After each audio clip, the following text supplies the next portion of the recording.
Vamos então nós falamos da igreja, então como era a igreja dos cristãos primitivos, lá do primeiro, segundo, terceiro século. E agora nós vamos falar de aspectos, pode passar, aspectos aí de vida cristã, não vamos falar de tudo, né? Mas nós vamos falar do casamento, por exemplo, que eu acho que é interessante. A visão deles era de plena crença em Hebreus 13, 4. O que diz em Hebreus 13, 4?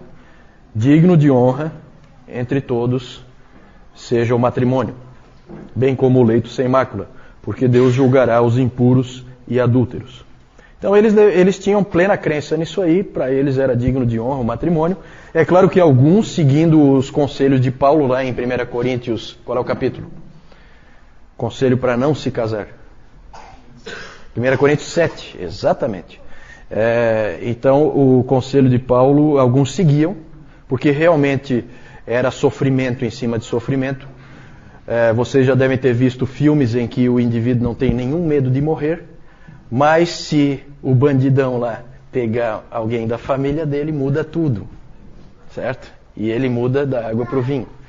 Então, evidentemente que naquelas condições de perseguição, muitos optaram realmente por não se casar, para não empilhar sofrimento sobre sofrimento.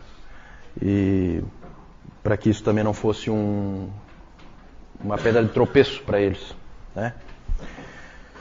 Mas o casamento era honrado por todos. Clemente de Alexandria disse: por todos os meios então devemos nos casar, tanto para o bem do nosso país, como para a sucessão dos filhos e para o completamento do mundo, já que ele pertence a nós. A visão do Clemente de Alexandria. Dentro do casamento, e só dentro do casamento, o sexo é bom, certo e apropriado. Deve ser praticado e honrado. Lembre-se que os cristãos viviam numa época que era um mundo de dois extremos. Você tinha aqueles gnósticos anticorpo, como Marcion também era um deles, né? Em que tudo que era da matéria era ruim, então eles eram totalmente avessos ao casamento, ao sexo. E você tinha as perversões, você tinha as orgias romanas, você tinha todo tipo de perversidade sexual. Eles viviam no meio dessa sociedade em que você tem esses extremos. Eles tinham a posição bíblica. O Clemente de Alexandria colocou assim: a atividade sexual deve estar limitada ao casamento e deve ser exercida como um esforço reverente e cheio de propósito. Que jeito de colocar, né? É uma coisa meio estranha. Mas é a maneira como eles colocaram. Mais tarde, com o fortalecimento do ascetismo e do monasticismo, o que é ascetismo? É viver uma vida de privações. O que é o monasticismo? É você ser um monge, é você se isolar da sociedade. Né? Claro, isso a grosso modo, né? Só para explicar para quem de repente não conhece essas palavras. Com o fortalecimento desse pensamento, o pensamento do ascético e do celibato e do monasticismo, o celibato começou a ganhar força. O que é o celibato? Vocês aqui sabem? O que é um indivíduo celibatário? É um indivíduo que escolheu não se casar. Ele não se casa. Então o celibato foi ganhando força ao longo do tempo e logo Hebreus 13, 4 foi ficando um pouquinho diferente. Em vez de ser digno de todos seja o matrimônio, digno de honra entre todos seja o matrimônio, bem como leito sem mácula, começou a ficar digno de honra entre todos seja o matrimônio, mas o celibato ainda mais. E depois de mais um tempo, já mudou de vez, né? Digno de honra entre todos seja o celibato e o matrimônio seja tolerado. É mais ou menos assim que ficou o pensamento, né, da igreja. Isso aí nós vamos ver que vai acontecer. Tá? Mas no início não, tá? No início a gente tinha uma visão bem boa, bem clara a respeito do casamento. Vamos falar próximo aí da sociedade. Eles tinham já essa tensão. O grande problema da vida do cristão em sociedade é a tensão dele com o mundo. Continua sendo um problema para nós também, pelo menos deveria ser, para muita gente já não é mais, né? Essa tensão entre o mundo, nós estamos no mundo, mas nós não somos do mundo. Essa tensão nós fomos colocados nela pelo nosso Senhor, não é? Ele pediu expressamente para o Pai que não nos tirasse do mundo, mas que nos livrasse do mal. Então a gente vive essa tensão. O Diogneto, ele diz o seguinte: nós pertencemos a este mundo, nós somos cidadãos deste mundo. Nós fazemos, dentro dos limites da nossa fé, todas as coisas que as outras pessoas fazem. E ao mesmo tempo, nós somos estrangeiros. Então é difícil, sempre isso aí traz dificuldades, traz problemas.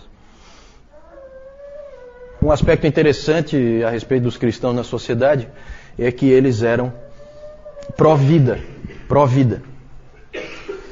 E tem assim uns fatos bem interessantes que os cristãos, eles começaram a ser conhecidos por serem as pessoas que ajuntavam as crianças que eram jogadas fora.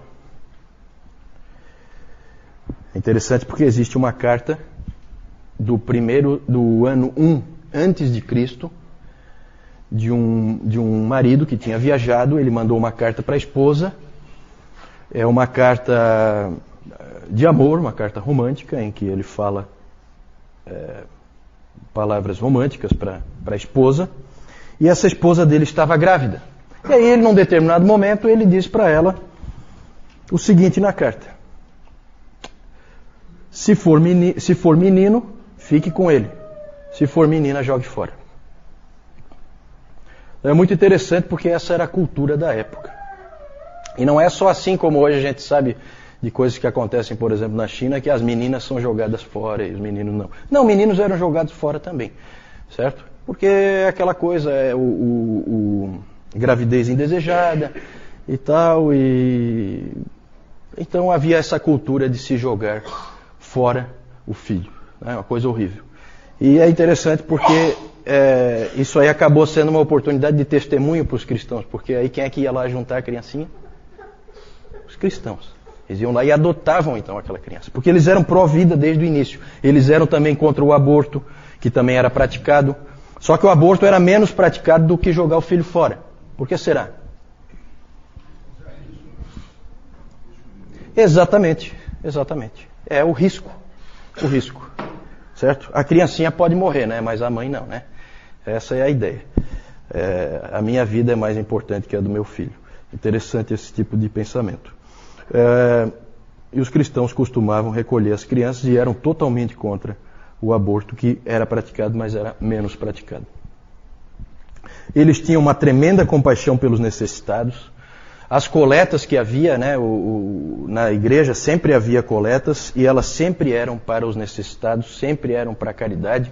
Naquele tempo a igreja tinha pouco custo, como nós vimos, acho que fica claro isso, né? As igrejas eram nas casas e o pastor não era sustentado pela igreja. Ele era um homem, um profissional de algum tipo de profissão, né? Desde todo tipo de profissão você tinha presbíteros e bispos, que até é interessante porque no terceiro século nós temos registro de um bispo de Roma, bispo mesmo, o presbítero principal de Roma, era um sujeito chamado Calisto, que era um escravo. Vejam como a igreja era, desde o início, ela foi assim uma sociedade diferente das outras, em que um escravo poderia chegar ao posto mais alto dentro da igreja, porque não é questão de mérito pessoal, mérito mundano. É uma questão realmente de vida espiritual. Então eles cuidavam dos necessitados, cuidavam dos órfãos, cuidavam das viúvas, dos prisioneiros, dos necessitados. Também eram pró-decência e pró-pureza. Buscavam sempre a pureza como uma virtude. Então eles evitavam de participar naquelas festividades do Império Romano, porque sempre havia imoralidade ali, então eles não participavam. Vocês viram que eles eram inclusive acusados de serem antissociais, de serem não patrióticos por causa disso. Nós falamos disso domingo passado. Mas nós podemos resumir dizendo que os cristãos eram radicalmente pró-generosidade e pró-pureza. Pode seguir?